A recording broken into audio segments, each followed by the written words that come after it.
दीपो भक्ष्यते ध्वान्तं कजलं च प्रसूयते यदनं भक्ष्ये नित्यं जायते तादृशी प्रजा। अर्थात दीपक अंधकार को खाकर काला काजल बनाता है, ठीक उसी प्रकार जो हम खाते हैं वैसा ही हम उत्पन्न करते हैं। इस विषय पर बातचीत बहुत ज़रूरी है। ये विषय ज्योतिष और आयुर्वेद का आधार है। विषय है आपका स्वस्थ जीवन। ये विषय बाबूजी का बहुत ही प्रिय विषय है और उन्हीं के आदेश पर यह जानकारी आप तक पहुँचे, ये जिम्मेदारी मैंने उठाई है। एक प्राचीन शास्त्र है चरक संहिता, महर्षि चरक द्वारा लिखित। उस ज़माने में लोग बहुत कम बीमार पड़ते थे। मालूम है क्यों? वो लोग एक दवाई का इस्तेमाल खाने में भरपूर करते थे। सिर्फ एक भरा हुआ चम्मच नहीं, पूरा कटोरा भर के, कभी कभी तो दो दो कटोरे भरे हुए, हर दिन, दिनों दिन, हफ्तों, सालों, पूरा पूरा जीवन। दवाई का नाम था गांव का शुद्ध प्राकृतिक, और जिसकी आजकल तो हवा भी चल रही है, ऑर्गेनिक देसी घी। जी हाँ, देसी घी। आइए अब बाबूजी से कुंडली पढ़वाते हैं, फिर अंत में इस देसी घी के कारनामे देखते हैं।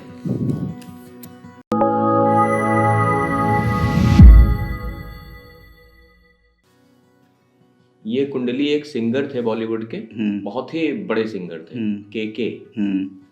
उनकी कुंडली है हमारे पास। एक अभी इनके साथ एक हादसा हो गया जीवन में, तो उसके बाद जो है हमारे पास बहुत सारे लोगों के मैसेजेस आए, तो हम इनकी कुंडली ढूंढवा रहे थे। अब वो मिली कुंडली, तो हमने कहा इनकी कुंडली पढ़ी है।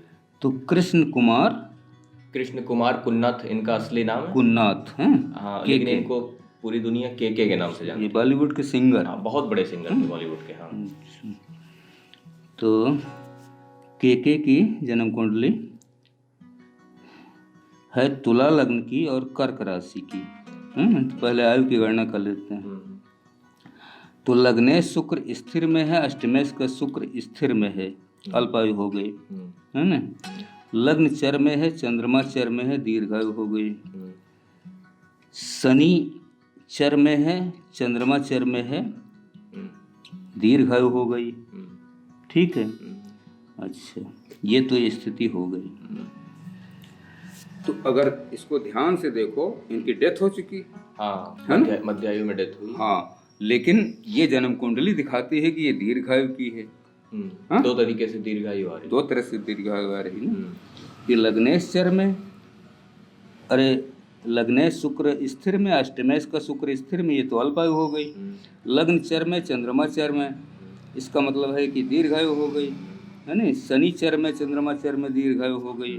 तो फिर इनकी डेथ कैसे हुई 54 साल में, है ना? क्योंकि अगर ये जन्म कुंडली दीर्घायु दिखा रही है तो इतनी जल्दी डेथ नहीं होनी चाहिए, 80 तक जाना चाहिए था ना, है ना।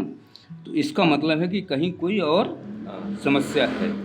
अच्छा, वो समस्या इस कुंडली पर ही है। तो सबसे पहले देखते हैं कि लग्न को। लग्नेश यहाँ नीचा अभिलाषी बैठा है सिंह राशि में, कन्या इसकी नीच राशि है, उससे एक राशि पीछे बैठा। एक तो लग्न ही कमजोर हो गई, है ना। लग्न कमजोर है, आयु का भी शुक्र मालिक है, ये भी क्षीण हो गया, है ना, कमजोर हो गया। अच्छा, अब जरा लग्न को चेक करो। तो लग्न पे 1 2 3 4 मंगल की आई दृष्टि उच्चाभिलाषी, है ना। मंगल इस जन्म कुंडली में द्वितीय से और सप्तमे से मारक भाव का स्वामी है मंगल, है ना। तो मंगल की चौथी दृष्टि यहाँ पे उच्चाभिलाषी आ गई, है ना। एक तो ये स्थिति हो गई, और शनि की दृष्टि यहाँ उच्चाभिलाषी है ना, उच्च की ही दृष्टि है।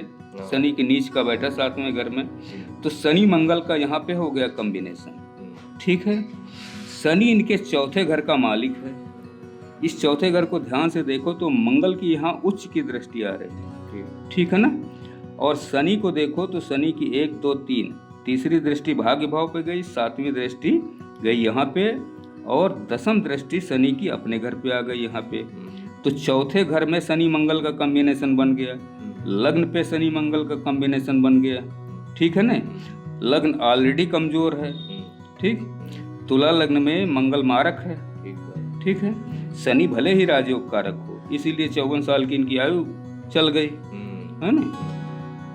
तो शनि मंगल का कॉम्बिनेशन लग्न पर भी है और चौथे घर पर भी है। अब चौथे घर पे अगर शनि मंगल का कॉम्बिनेशन बन रहा है ना, और इस पे देखो तो 1 2 3 4 5 केतु की दृष्टि आ रही, केतु 12वें घर में बैठा है ना।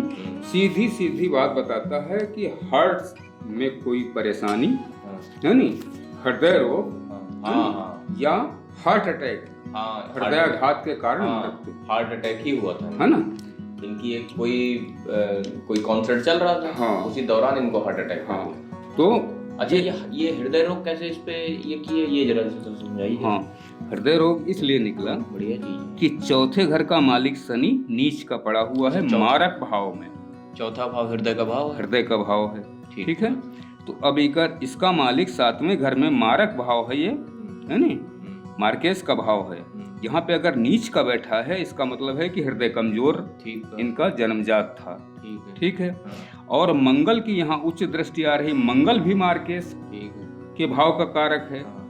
तो सीधी सी बात है कि जब हृदय कमजोर है और मार्केश की उच्च की दृष्टि हृदय के भाव पर जा रही है, तो वो मार देगा। अच्छा, और मंगल क्या इनसे, मंगल का जो है संबंध ब्लड से और कैपिलरीज से और वेन्स से है? हाँ, मंगल को कई चीजों का कारक माना जाता है। एक तो पराक्रम का कारक माना जाता है, इम्यून सिस्टम का कारक माना जाता है नी, शरीर की प्रतिरोधक क्षमता। अब ध्यान से देखो तो मंगल यहाँ नीच का पड़ा हुआ है 10वें घर में। सीधी सी बात है कि शरीर की प्रतिरोधक क्षमता कम है, और लग्न कमजोर है नी। अगर इस पे शनि मंगल का अटैक हो जाएगा लग्न पे और चौथे घर पे, तो फिर हार्ट अटैक है नी, या हृदय से संबंधित बड़ी बीमारी होने की पूरी स्थिति बनेगी। तो वही इसी कारण से इनके साथ ये हादसा हुआ।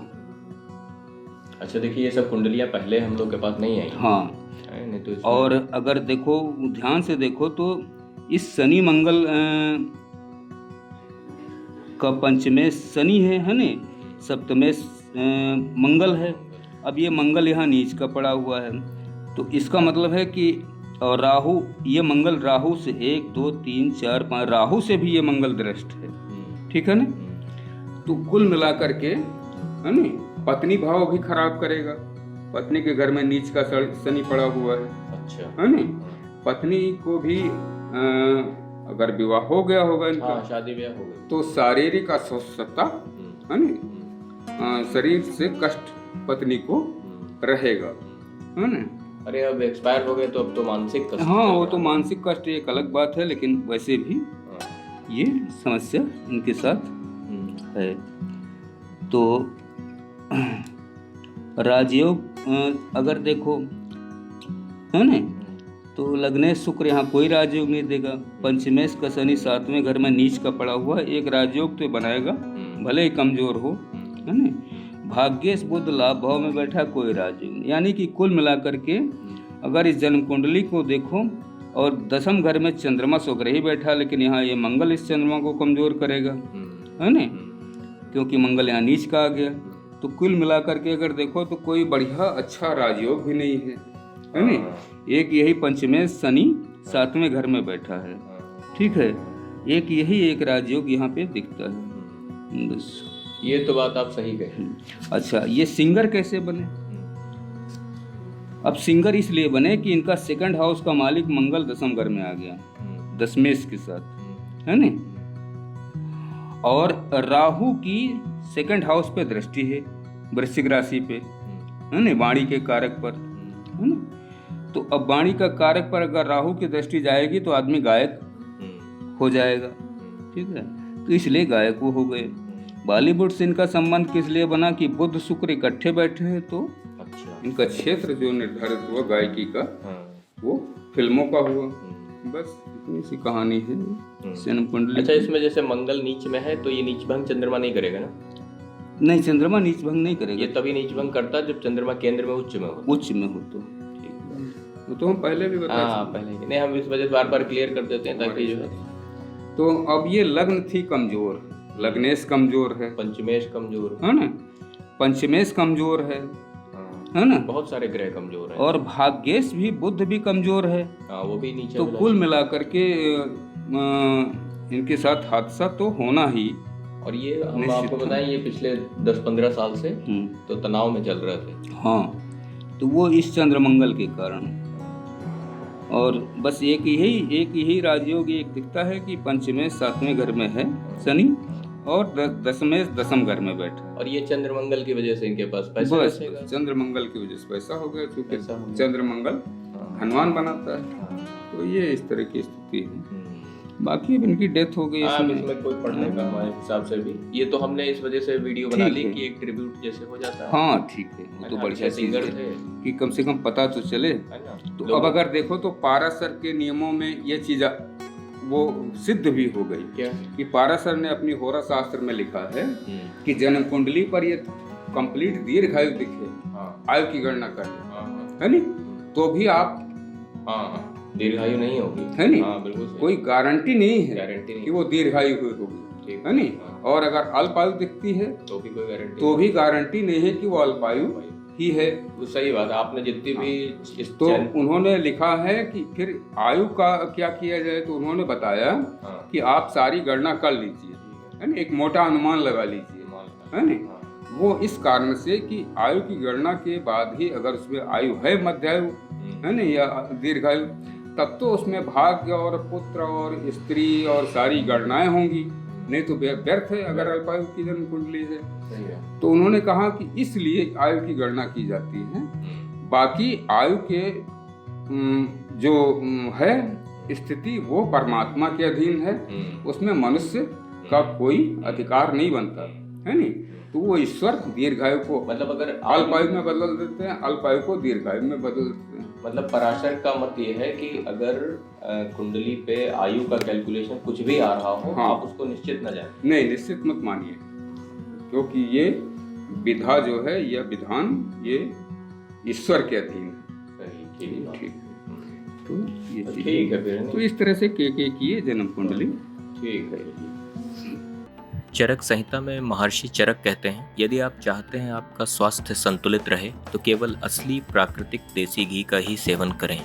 महर्षि चरक आगे कहते हैं, असली प्राकृतिक देसी घी पेट की सभी बीमारियों को ठीक कर देता है। महर्षि चरक कहते हैं, असली प्राकृतिक देसी घी में स्नायु तंत्र यानी नर्वस सिस्टम की सभी बीमारियों को ठीक करने की क्षमता होती है। महर्षि चरक कहते हैं, असली प्राकृतिक देसी घी में दिल की सभी बीमारियों यानी हृदय की सभी बीमारियों को ठीक करने की क्षमता होती है। टिंडोला घी, गांव का असली देसी घी, एक बार स्वाद लेके देखिए। इससे अच्छा स्वाद मार्केट में कहीं मिल गया तो आपकी कुंडली हम बाबूजी से फ्री पढ़वाएंगे। इस घी को वैदिक बिनौला मेथड से बनाया जाता है, जिसमें मिट्टी की हांडी में हाथ से चर्निंग करके मक्खन निकालते हैं, फिर उसे गर्म करके घी का निर्माण किया जाता है। ये सबसे उत्तम विनौला मेथड है। As per Western medical science, this ghee contains vitamin A, E, K, which helps to improve brain, skeletal and eye health. It helps in building stronger immunity in babies and growing children. It acts as a lubricant for joints and it helps build gut health and improve digestion. Pregnancy और छोटे बच्चों में ये घी वरदान साबित हुआ है। महर्षि चारवाक कहते हैं, यावत जीवेत सुखम जीवेत ऋडम कृत्वा घृतम पिबेत भस्मीभूतस्य देहस्य पुनरागमनम कुतः। एक बात और, मार्केट से सस्ता भी है। गूगल पर टाइप करिए देसी ऑर्गेनिक घी, देखिए प्राइस देखकर आपका सिर चकरा जाएगा। 2500 के नीचे तो प्राइस ही नहीं है। चलिए ऑर्डर करके देखिए, चेक करिए, तब तो पता चलेगा महर्षि चरक किस घी की बात करते हैं। और जिस चीज़ को बाबूजी प्रमोट कर रहे हो कुछ तो खास बात होगी उसमें। तो बीमारी को जीतने के लिए हमेशा आपके साथ, जब तक आपकी बीमारी तोड़ेंगे नहीं हम छोड़ेंगे नहीं।